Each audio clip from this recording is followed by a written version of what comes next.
Guten Mittag allen. Ich werde meine Präsentation auf Englisch machen. Ich spreche ziemlich gut Deutsch, aber nicht genügend für diese Präsentation. So, good afternoon. Thank you for the introduction, Philip. I'm going to talk to you about how OCP DLC, direct liquid cooled solution, can help optimize OPEX as well as CAPEX in the data center. First of all, a quick overview of the 2CSI group. 2CSI was founded in 2005 by Alain Wilmut and his brother. So we are a designer and manufacturer of server solutions based and headquartered in Strasbourg. We've got, since then, other entities in the group. So we see two other entities there, Tranquil IT, who also designs IT solutions, but more focused on the embedded industrial market, so very, very ruggedized IT solutions who are deployed in the harshest environments you can imagine. We've got also Green Computing in the group, which is a premium value-add co-location hosting service with data centers in Paris, in France. Customers have the option of hosting servers there, but also with the option of liquid-cooled service or even in immersion tanks. A quick update on Boston. So Boston is no longer part of the group. As you probably have heard, 2CSI divested its shares in Boston to source code, but that doesn't prevent us from remaining preferred partners for each other going forward and hopefully realize more opportunities together. The vision from 2CSI. Our vision is to provide sustainable IT for our planet. I mean, I think it's a big topic these days. How do we want to do that? In 2019, we started with this objective of designing new HPC high-performance servers, but which reduce power consumption. Okay, more efficient designs focused on power reduction. Since then, we've come a long way, and in 2023, we just want to go further. And the next step for us is to actually reuse the heat generated by all those servers and deploy it usefully. For example, by using it for the heat for water in hotels or to heat swimming pools and things like that. So that's where we stand today. Going forward, the next step for us is not to just reuse that heat, but actually being able to generate and use electricity coming from that heat. So we're not there yet, but it's the next step for us on the 2025 horizon. One thing I also wanted to highlight is the fact that we're part of a EU project called European Pilot, which is one of the strategic directives of the European Union, is to achieve digital sovereignty on the horizon of 2030. This project is more of a short-term pilot project. The goal is with 18 or 19 other public and private companies to achieve the first step towards an exascale system. Okay, and we are the hardware manufacturer in that consortium. We're working on designing a server system based on an open architecture, RISC-V, building boards for the RISC-V accelerators, and also the goal is to make sure that they can be immersed again for reduced, better cooling and less power consumption.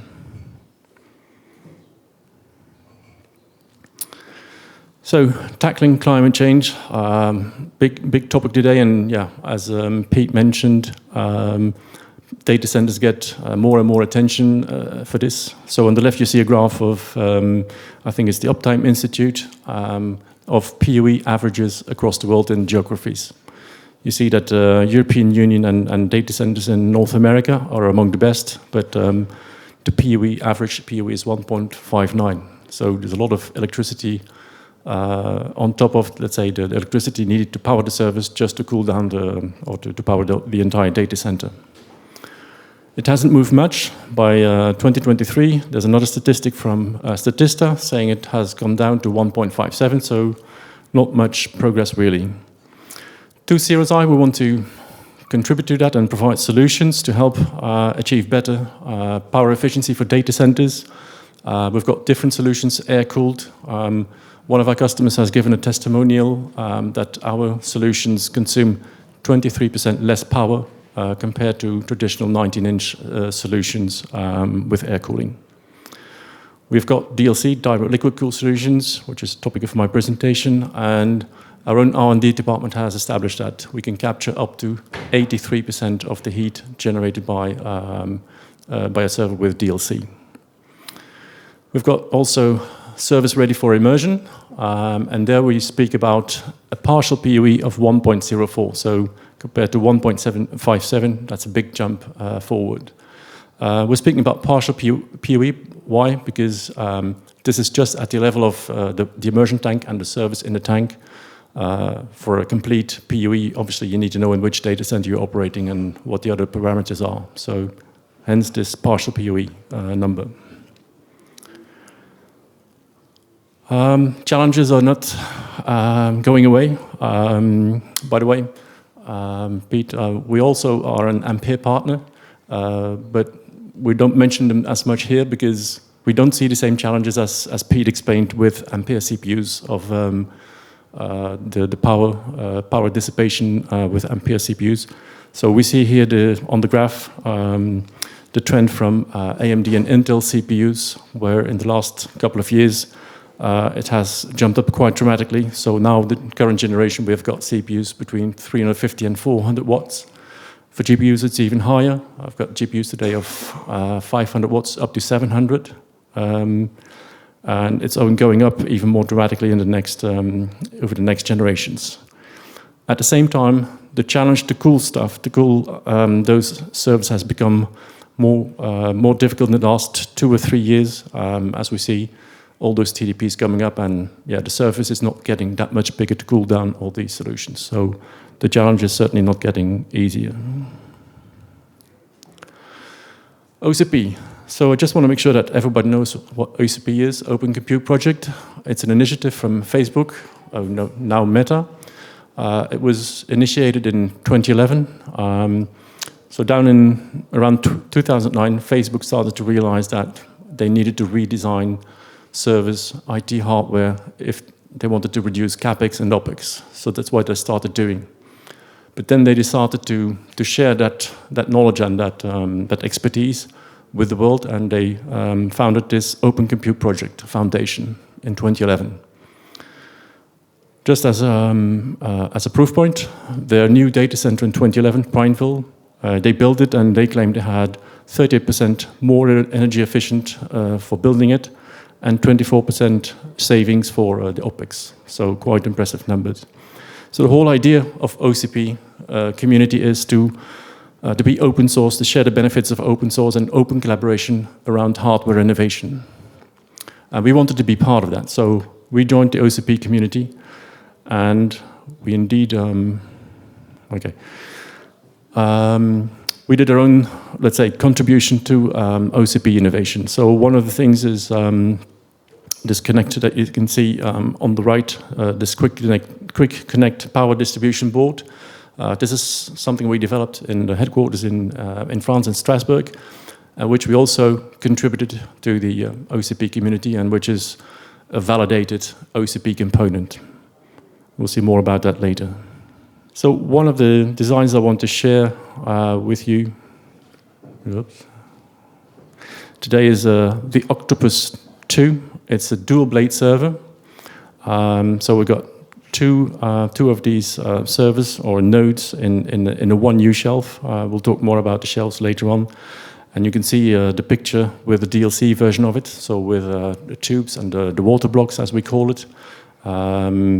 So to properly cool the CPUs, okay, which generate most of the heat in the system. And so we can put two of those nodes in a 1U shelf, open U shelf. One of the things you'll notice is that it's all front I/O. So we've got the NIC in the front, OCP NIC, and also we still have room for storage with a small storage base of 6 NVMEs. You see also at the bottom the rear view of the server with the power connector, of course, but also the connectors for the liquid circuit, the water circuit. And with this, it's possible to have 2 nodes of up to 1,000 watt in one open U shelf.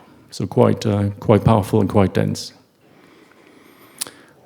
This is a view of the entire rack. So you can see on the left, the front view with all the network cables. Then the photo on the right is the back of the rack. You can see a part of the manifolds just above the fan wall. And you can see those big fans. Something else that we developed is to externalize the fans from the server. We have now a big fan wall, which is much more power efficient than, let's say, all the fans you have in traditional 19-inch servers. So all this, of course, contributes significantly to reduced OPEX. Also, we didn't stop there. So you see the big fan wall, but okay, the obvious benefits are bigger fans, less power consumption, less noise. You've got better serviceability, as I explained, but we also developed a small module to also have, let's say, intelligent monitoring and fan speed control. So it's with an AI implementation, so the module is intelligent and can control the speed of the fans through those algorithms, and will start tuning it over and over again. Here is, if you're interested in more details about these DLC manifolds. So you see the connectors on the right. There's a 1 to 3-way flow splitter, which actually shows you how the water is split into the server. This is an example of a splitter that we use for GPU systems, right? So we've got the 3-way means we've got 1 circuit to cool down the CPUs, 2 CPUs, and then per 2 GPUs, we have the 1 connector or 1 circuit for the other, for the GPUs, for the 4 GPUs. And these, of course, dripless. You don't want liquid or water to drip in your service, so these are blind mates, as we call them. And you can see the small animation here, how the system is actually self-aligning, both for the power and the liquid, the connections at the same time, of course. So, just want to give you an overview of what's possible with the different solutions, be it air cooling, DLC, or immersion, and what kind of densities and solutions can you put in an entire OCP rack from 2 Series I. This is an actual example of a solution that we're shipping to a cloud customer. It has up to 96 nodes in one air-cooled rack, but these are, let's say, small CPUs, but very high frequency, so maximum 8 cores, maybe 16. This is typically Xeon E or Ryzen CPUs with 8 to 16 cores max, but very high frequency. Power savings, 23% less energy power consumption compared to 19-inch. And this is an example of what a cloud provider could use to offer more than 2,000 simple VMs to customers, or 480 VDI instances. We've also done some math. Okay, what's the ROI period for this kind of investment, this kind of hardware? If a cloud provider would charge 45 euros per Linux VM, you see the description there, 2 vCPUs, 8 GB of memory, 100 GB of storage per month, then the ROI period would be 6 to 7 months, so quite quick. Same with DLC. What we do here is actually step away from those small CPUs. We take bigger CPUs, more cores, higher TDP, of course. That makes it necessary to cool it with direct liquid cooling, for example. Now we have more density, more cores in one single rack, thanks to DLC cooling. More than 6,000 cores in a single rack, and still high frequency, relatively high frequency, no longer 5 gigahertz turbo, but up to 3.5. And this is 30 to 35% less power hungry than 19-inch approach. So with this, for example, you could have 48 big A-grade bare metal servers in one single rack, direct liquid cooled, meaning with up to 128 cores per blade, or 1,500 VDI instances. So we're increasing actually the density here by 3x compared to an air-cooled approach. Again, we've done the math for the ROI period. Obviously, a fatter server, more cores, 2 times 32 cores, more memory, 2 terabytes per month at 920 euros per server. That would mean ROI period of payback period of 7 months. Then we've also designed HPC solutions, and as I mentioned in green computing, we've got in the data center immersion tanks and customers running servers in those tanks. Here again, we can look at those same big fat CPUs, high core count, still high frequency, but increase the density to over 13,000 cores in a single tank. So this is 40%, estimate 40% less energy consumption compared to 19-inch air-cooled racks approach. And this, again, more density, more bare metal servers in a single tank, or close to 7,000 VDI instances. So compared to air-cooled, we've increased the density by 14x. Same again, the math on the ROI for the hardware. Obviously, even chunkier servers, bigger servers, more expensive, you can charge for, 2 times 64 cores. ROI period estimated at 6 months. Okay, that was the OCP part. Our octopus racks with all those different cooling solutions. Also want to finish off with a chapter on our workstations, because we also have liquid-cooled workstations. There's one on our booth. I'm not sure if you've seen it. The Kraken workstation is our direct liquid-cooled lineup of workstations. Obviously, we find, again, the same benefits, more efficient cooling, less power consumption, higher productivity, because if CPU components are better cooled, then you can keep the turbo or the frequencies up much higher and get faster results. High density, of course, in this case, we can go up to 56 cores today. And on the show, you will also see here the it's a dual node version. We've got 2 motherboards in one big chassis. One is a Z&W 3300 CPU, so up to 38 cores. And you can obviously attach, let's say, up to 4 GPUs to it. And then you still have a Core i9 12900K, which you can overclock. The idea of such a workstation is that you can have an ideal solution for simulations, applications like ANSYS, where the big core system, the Z&W, does the heavy compute with ANSYS Fluent, ANSYS Mechanical, and all those simulation applications. And you do the pre- and post-processing on the Core i9, where you actually benefit more from a lower number of cores, but higher frequencies.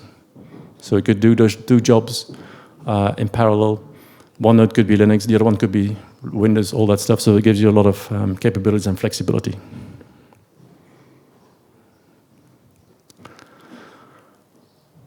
Okay, just another show of our slide on a different workstation in the Kraken series.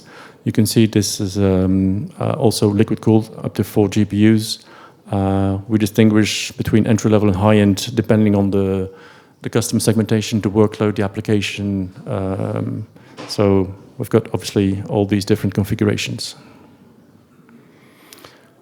We've got some nice success stories as well with the workstations. So it's really SMBs, large enterprise, startups.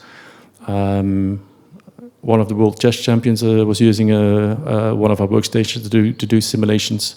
So it's really depending and affordable for different markets.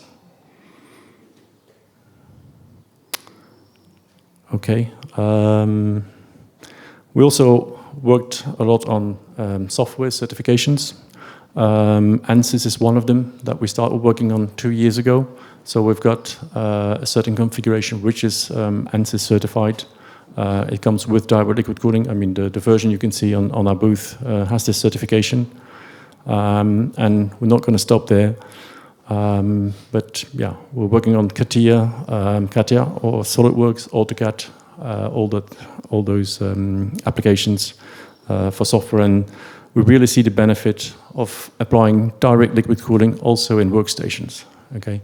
The next thing is also to have, let's say, direct liquid cooling, I mean, for workstation customers, also in servers, and to have clusters for ANSYS, etc., in the data center. So that shouldn't be a problem.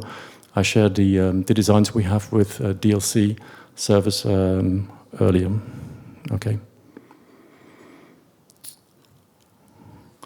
That's it, really. I hope I was able to share with you some insights of how DLC and how OCP can benefit and help customers, your customers, reduce both OPEX and CAPEX in the data center. So it starts with making sure that when you plan for a new IT room or a new data center, take into account that you may probably want to look at how to integrate a water circuit in your data center. You may want to consider direct liquid cooling or immersion cooling. In both cases, you need water circuits. You can realize those benefits from reduced power consumption while still increasing density. So we can apply it in multiple areas, and I hope you've been able to be convinced of the benefits. So thank you. I still have